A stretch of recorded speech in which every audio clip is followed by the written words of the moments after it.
What's going on, everyone? Welcome back to CanesCast. I'm one half of your host here, Phil, here with Garrett, and we're ready to get rolling on Gators Week. The week we've been waiting for all season is finally here. The season opener is upon us, and we're going to break some stuff down, what to expect, what we think is going to happen, keys to the game, obviously our predictions. I'm excited as ever to get rolling on this, Garrett. So I know you're pumped. Season opener here, just a few days away.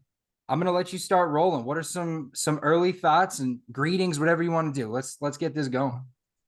Well, as you can see, I wanted to bring a little positive juju. One, I got my throwback Miami Hurricanes hat on from the days when we actually used to play Florida on an annual basis.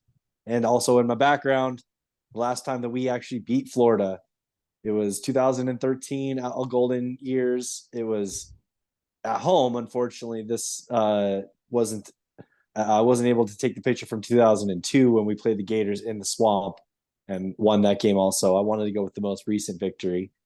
So the biggest thing with Florida is, it's very few and far between. You have a rivalry that doesn't get played on an annual basis. That's, still continue and considered a rivalry. So that's how big it is. Miami and Florida play to have recruiting battles.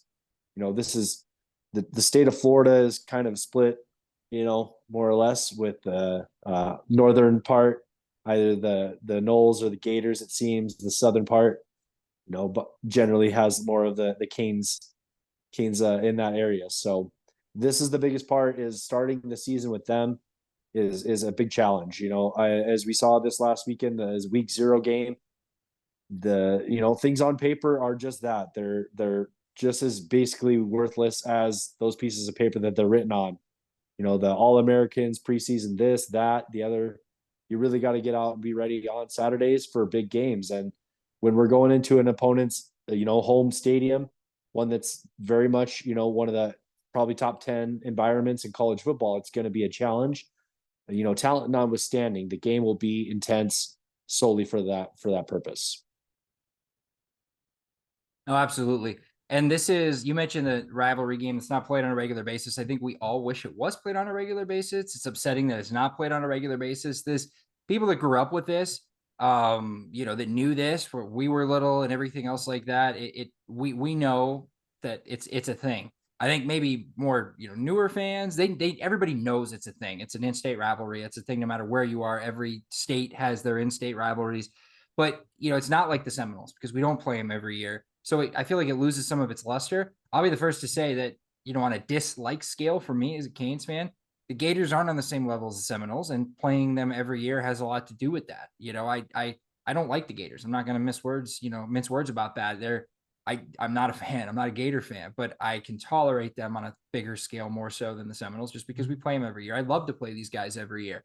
We go back to that. You're saying last time we beat them this game, but there's very few games in between since the 2000 that we have played them really to pick from. So it's like, yeah, they beat us a couple years ago, but we have a home and home here. Hopefully we take both, obviously, but it sucks. This is something I wish would come back. And I've heard on a lot of shows mention that, this isn't something that you get a lot. You don't get these big rivalry games straight out of the gate very often. They're the middle end of the season. We usually play, the Gators get to play the Seminoles at the end of the season. I always think that should be our game against them because I believe we're bigger rivals with them than the Gators. It's that rivalry week. We play them towards the end of the year, but then you get like Michigan State in the middle of the year around that time too. So there's big rivalry games. You just rarely kick off the season with them. So I think if you go back into history, that's something that I think would be unique. If it were me and I was the AD for Miami, I would push for the Gators to play the first game of the year more often. Then you can have Florida and Florida State play at the end of the year. Because if you go back in history, this has happened a lot in the 80s, maybe before that, of course, that you'd start the season. Miami's 83 championship, I believe they lost to Florida the first game of the year and then went on to basically run the table and win the national championship. Miami's very first national championship, if I'm not mistaken. They're the last team to lose the opener and then win the whole thing. I believe to lose the opener and win that 83 Canes team. And I know that because there was just a stat, the Seminoles losing to Georgia Tech, and they showed the last however many teams to lose their opener and then go on that road or go on that streak to win. Canes were the last team to do an 83, so it hasn't happened in a while, which I is think a it negative for happened. Florida State, which we all love. Side I note. think I think it happened in '85 again. Also, Miami played Tennessee. I think at the end of that year in the bowl game and got beat pretty good. But they actually had going into that final game of the season, the bowl game. They had a chance to win another national championship at that time. But again, I think this season started being a loss to the Gators. So that's why I think this game has some real cool nostalgia to it. This is something that hasn't happened in a long time. Yep. Florida, I think we've played them the second game of the season in the picture that you see in my background. And then if you go back to that 2003 game in the Orange Bowl, where Devin Hester takes that opening kickoff and starts the game that way. So this having this early season game, again, maybe not every year it's the first game, but maybe the first or second game. That way you can kind of keep this rivalry alive. They don't even exchange the Seminole War Canoe anymore. It's been permanently a fixture in Miami's Sports Hall of Fame area, because since Florida stopped, taking this game on an annual basis, that they didn't feel inclined to keep the rivalry trophy going back and forth. Because as Phil touched on, we did lose the last time we played them in 2019, at the very very beginning part of the season too. Yeah, it was that Camping World game, which was just a mess. I mean, that was a week 0 game, so we were all excited. That was the game that was on, I remember, and it was just a penalty fest, a sack fest. I think both teams had 10 plus penalties and 10 plus sacks. Terrible. We had a shot to win it. That's when we found out we were going to be in a nice little stretch of being doomed by our special teams and how bad our kicking was. That cost us multiple games that season. That Gators game, other games, obviously how bad our punting was, flipping the field by 15 yards of pop kind of thing. It was just terrible. If it wasn't one thing, it was another, right? If it wasn't our offense, it was our defense. Special teams, it's like, can everything click at once? Which brings me to now the probably on paper the most complete team we've had in a long time. Like we talked about last week, the national pundits, people are praising us, putting that on. Is it Miami's going to falter again when the expectations are there? Is it going to be that we finally take this step and prove people wrong, prove people right, maybe in this sense, that we are legit, and this recruiting and then everything that we've done has been for something. I'll tell you, let's start this and kind of the kickoff towards this game, kind of what we expect. There's a couple things I wanted to touch on right away. It's strange. People that are into betting, and you look at the spread, it's 3 points and then it's 2.5 points. And where we at now, I've seen some people touch on it. It is a little weird to me that the spread is that close. I think that worries me just because the talent discrepancy and everything just on paper would suggest Miami's going to win this game by double digits. Where that changes and why that gets weird for me is when you look at the overall over under on wins for each squad. It's 9.5 for Miami. It's 4.5 for the Gators. So they're not predicting a good season at all for Florida. And obviously that schedule Florida plays is crazy. It's tough on paper, but we also need to see the schedule. Ours is a lot easier. We need to see the game start being played to really kind of get a grasp on what seasons are going to look like. There'll be surprises. But there's a lot of pressure on the Gators. This odds maker thing always worries me. What do they know? We're getting Fletcher back. Obviously, to me, this all plays into being on the road, being in the swamp, being in that environment on the opening week. Cam Ward's first game, he's a stud. We know what he can do. Who's passed for that many yards as he passed for last year in Miami Hurricanes history in the last 20 years, right? No one. I mean, he had a killer year. With the best quarterback we've had in a long time, best running game on paper we've had, and more importantly, the trenches, right? It all comes down to being in the swamp to me, and what that environment's going to do. Arguably the toughest environment to play in college football. What's that going to do to this Canes team, and how are they going to handle that? A lot of people I've seen predicting us, we might even drop that first game, but then run the table the rest of the way. They have that much confidence. They have people saying that we're going to lose this first game and then still go to the ACC championship game. Obviously, it's not a conference loss. It's not as painful if you lose it. Growing pains. The schedule immediately softens up to start kind of getting your feet wet again before you go into conference play and stuff like that. There's just a lot riding to me on the spot that this game's being played, and the pressure that's on the Gators, because what are they looking at down the barrel of a fourth straight losing season, which the Gators haven't done since the 30s or something like that, something crazy. So there's pressure on Napier like no other. We touched last week. I think there's a lot more pressure on Napier than there is Cristobal, just because Cristobal has a bad season. He's not gone. I Napier has a bad I season. He's think gone. I think there's the more pressure on Cristobal or on Napier more than Cristobal this going into this game. I think Yeah. should Napier win and then Cristobal loses, that immediately turns that pressure on Mario Cristobal pretty quickly. But do you think Napier So could win this game, lose a bunch of games, and still get fired, even though he beat Miami? But or yes, Cristobal could lose this game and go win a bunch of games and be fine. I'd say that again, the numbers, the experts are going to say Florida has a better bet to have a worse season than Miami overall because their opponents are so tough throughout their schedule. But again, It's the roster. that's why I can't sit here and say I feel great just saying Miami's going to win this game because Mario Cristobal on the game management standpoint. They've done some things like he's hired a coach to be a game clock management type coach. So there's things he's done to take care of some issues in the past. But again, it has to play out. And what scares me about Miami Hurricanes games is that when they do win a game like this, let's say, we are really quick to jump on the bandwagon that everything's going to be fine after that. What I want to wait to get all excited again is to see this multiple times. I'm not just going to jump on and believe, drink all the Kool-Aid that we're finally back. If we win this game, you've got to have a season, 2 seasons, 3 seasons where you don't have 7-6 and even worse, not even bowl eligibility spring up in there. Consistency, then I will, be a lot more confident going in and throughout these seasons. It's just not, we haven't done it enough lately. So this is a good stepping stone. If you beat Florida, you're not there. This game is important. You've got to win it, but it's not the end of the season either. If you win, you've got to keep playing up every single week to continue to get better and to ultimately win a championship. It's growing as the season goes. What we've experienced is that they go somewhere along the season, they falter, and then it goes the other way. Instead of getting better and getting more momentum, they slide to negativity much easier than it's being overcoming adversity for sure. It's a mindset of the team, and I think that you're right. We need to switch that up. That needs to change.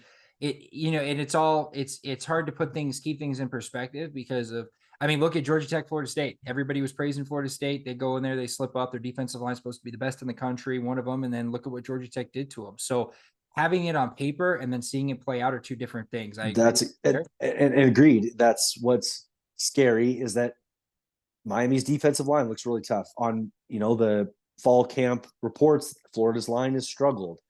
So is that really going to be what happens in this game? And is it going to play out that way? Or does Florida play up? Or do they, have some great guys that nobody has heard of yet on our end? Do guys play to their, preseason hype? Is Ruben Bain going to continue that trajectory to a superstar? Is, Barron on the other end? He's got some, experience against the Florida Gators. Is he really going to show that? And Mesidor, by all accounts, through the fall camp, he's been much more like Mesidor of 2022. So if that, you wonder if we have all these weapons, it should work out well. So the biggest thing is that Miami's in much better spot offensive line wise than they were in that 2019 game where it was 2 freshman tackles, I believe, that we had to play. And even though it wasn't in the swamp, it was still Orlando's not far from Florida. It probably was a little bit more towards the fans for Florida out in the numbers. So having a Maui Noah, having Jalen Rivers hold down the other end, are those guys going to go out? And I would like to say the game most likely, if Miami wins, predicates on the Damian Martinez having some huge effect on the game early and often. Mm-hmm. I'd say if Cam Ward throws 3 touchdowns, Miami wins. So those are 2 of the biggest keys I would say for this game. For me, I would say that looking at looking at this game, it's easy to just point to everything that Miami has in their favor on paper. Like we keep saying, it's on paper, it's on paper. Obviously, we want to believe, we want to get into that. And what I was leaning towards a little bit with the Gators thing earlier is that if the Gators end up just being terrible, how good does this win look? It looks good now. If we win, how good does it look long term? So that goes into the continuing momentum and continuing to just stack the wins and do what you can, and not look ahead, not get caught sleeping. That's been our biggest thing. I think the role of feeling like the underdog and undervalued and underappreciated is where the Canes have thrived for a long time. It's kind of that pushback attitude. If we can find a way to harbor that, that'd be great. Do that all year. I think the offensive line, you touched on it there. The lines, Cristobal's built. He's built this up. We've had faith this whole time. I have. I know you've had maybe your doubts with him in other areas. I don't know that you've had it in recruiting, as far as his ability to build the trenches. And I think we're going to start seeing that that recruiting tree bear some fruit. And I'm excited to see this be a dominant unit on both sides of the ball. And that's where I think this it's always won and lost. I see a lot of people pointing to going to the swamp, and it's going to be crazy, and it's going to be hot, and it's going to be all this.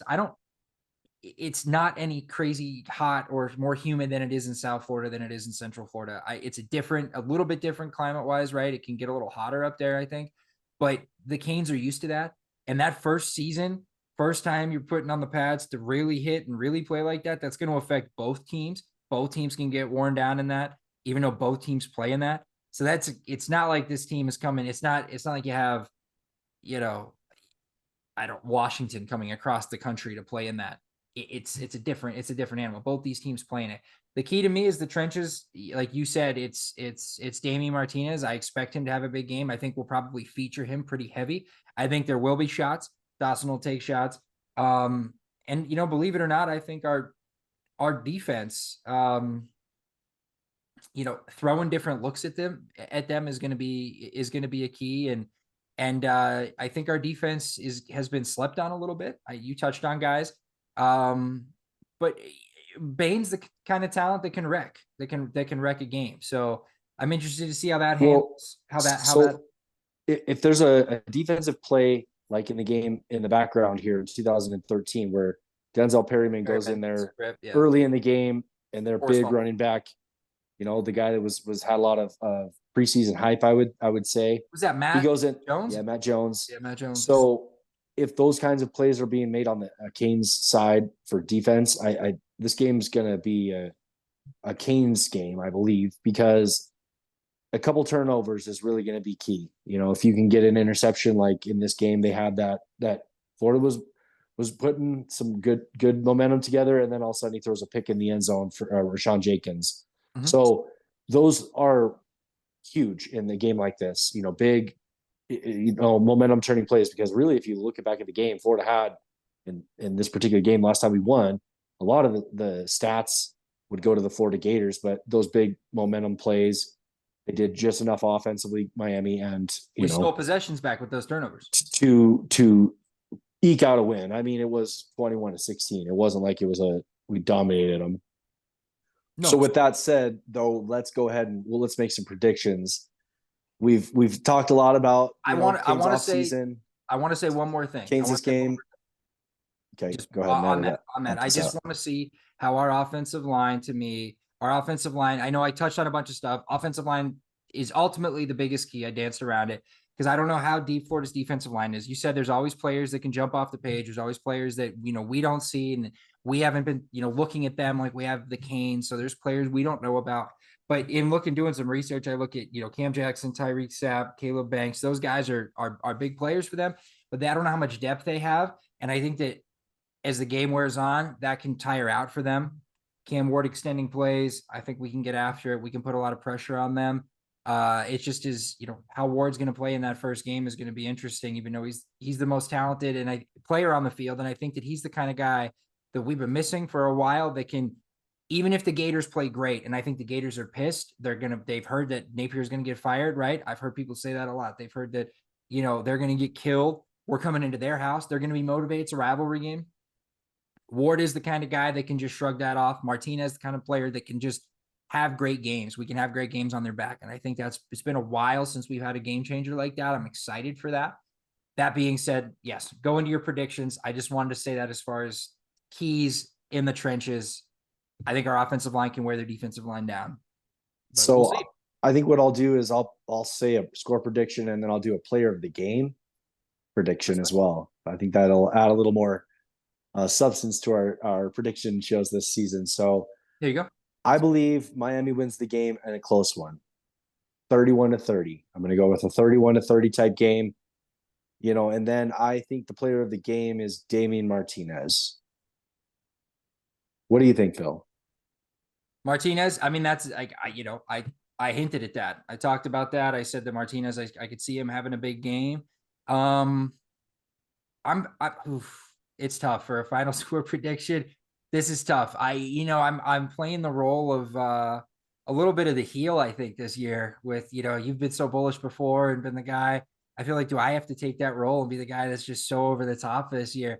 I think it's a game that's close to start. I think there's some plays. I think for us, if we take the crowd out early, if we can make some plays early and take the crowd out of it, we can win by 10 plus points. The talent separates that. I'm going to say, we start out in a way that makes us happy, in a way that we haven't seen in a long time. I'm going to go Miami 27 to 14. I'm going to go with that. I'm going to say 27-14. We get a win that, we've been waiting for. Start out the season strong, look good.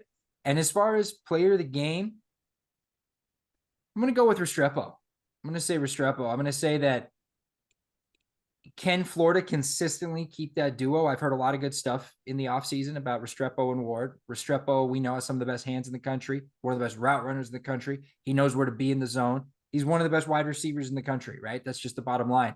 Can they consistently shut him down when it counts? Third down, those little situations, those moving the chains type plays, I think Restrepo is going to be a menace at, and I think he can hurt them in a lot of ways that way. I'm not saying big plays. I look for Jacoby to have a big play in a game like this. I think Restrepo is capable of that, but I think he's such a chains mover. He can quietly put up 100+ yards. You look up and you're like, how does this guy have 11 catches and stuff? It's that in between stuff. It's just that moving down the field type stuff. So I'm going to roll with Restrepo as my player of the game. So last question, at least from the preview game perspective, who on Florida makes you most scared? Who's the player that you fear the most having a big game? Let's go on each one of us have a prediction on that front. Oh boy. And you know what? I'm going to be perfectly honest with you. I jotted some stuff down here. So I'm going to let you go first with that because I want to bring that up and I want to make sure I say what I wanted to say. I think go for it. I think Graham Mertz isn't necessarily the best player, but he's the one that scares me the most because if you go off the last 20+ years of history, Miami would have a propensity to make this kind of player look NFL top-notch ready, right? This is the kind of guy that can come in. I think he's got talent. I think he's got, good receivers. That Wilson, I know people are high on him, the receiver, that I think if he gets rolling, we can't get pressure on him and he starts picking us apart. He'll make those couple runs or something that just sting and get drive extending runs. I think if it were his backup, the freshman, the Lagway kid, I think he's got a ton of talent. If let's say that was his second or third year, I'd be very, very much scared of that gentleman as well. But I think Graham Mertz, it's really on Graham Mertz for them to be successful. And I heard some people talk about it's kind of the opposite. They were comparing like DJ and Graham Mertz. If you throw a bunch of pressure, DJ is going to mess up. If you throw a bunch of stuff at Mertz, he's the kind of guy who he kind of make you pay for it. You kind of almost want to do the opposite against Mertz. Maybe you want to drop in coverage, and it's going to be interesting how the Canes play him. I think that Guidry will throw quite a few looks at him, and I think that's one of the keys to the game too is how we handle that offense and how our defense shows up. If our defensive line controls the line of scrimmage, it's going to go a long way. But I think that early with some young corners, I think that with Wilson out there, we're going to throw, we're going to have 2 high safeties. I think we're going to have help back there to make sure that we don't get beat. It's going to be interesting to see how those corners respond. I might pivot and go defensive side. Shamar James, they're one of their linebackers. He's Yeah, that's generally what I've read, is that he's their best defender. he's their best defender. So yeah, and that to me is we know what a great linebacker can do. Miami's had plenty of them. How I'm can gonna dictate I'm the gonna game. throw another name, because he was linked to Miami a lot of last year, because he'll be a true freshman, is LJ McCray. Yeah, If you watch some of the high school All Star games, he seemed pretty talented.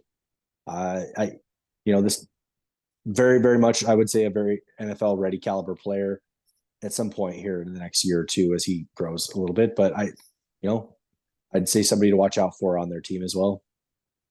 yeah, I agree. I just think that backer over the middle has a product, has a tendency to change games. We know what the Canes have done against, the past Luke Kuechly's and stuff like that have had huge plays against us. I'm not saying he's on that level. He's not, at least not yet. But we know what a good backer can do. Like I said, Miami's had plenty. We know what can change the game, dropping in coverage, dictating where guys are on defense. And I think that that's going to be their MO, trying to set that tone early, because they're going to come into it like, if they could shut down Ward in this offense, everybody's talked about all offseason. Martinez, Ward, Restrepo, all these guys, this offensive line, we have Fletcher coming back behind Martinez. It's going to take the wind out of our sails. It's going to get that crowd rabid, and it's going to make it, that much more pressure on a defense that right now is going to be what people are uncertain about. Not necessarily the defensive line, but the secondary. And can Florida snatch momentum and keep pressure like that? So I think us punching them in the mouth first really is going to go a long way in a game like this. So we have our predictions in. Any last words before we kick it off? And the next time we see you guys is going to be after this game. So, Garrett, any final parting words as this game is concerned? I do have some personal traveling coming up this week, so I'll be watching the game from a wedding in Montana this weekend. So it's really exciting to get the season started. I wish I could hang out and watch with you, Phil, and then we could enjoy or be in misery at the same time. But this first week is it's just I'm glad to have football back. It's great to have in the air again. Can't wait. Oh, it's back. It's back. And college football has a way to control our lives. Football in general, right, is when our team, and I'm just excited that we have the expansion, because in past years, one loss to start is it's damning, right? Now it feels like every team has a little more wiggle room, which is just nice across the board. So, but Garrett and I will be watching plenty of games together this year. I know this first one sucks. We can't, but we'll be here to talk about it after this is done, and get on to our next game, and we'll be there every week. So we're excited. Like he said, football's back. We can't wait. As always, guys, it's all about the U, and we'll see you next week. Go Canes. Go Canes.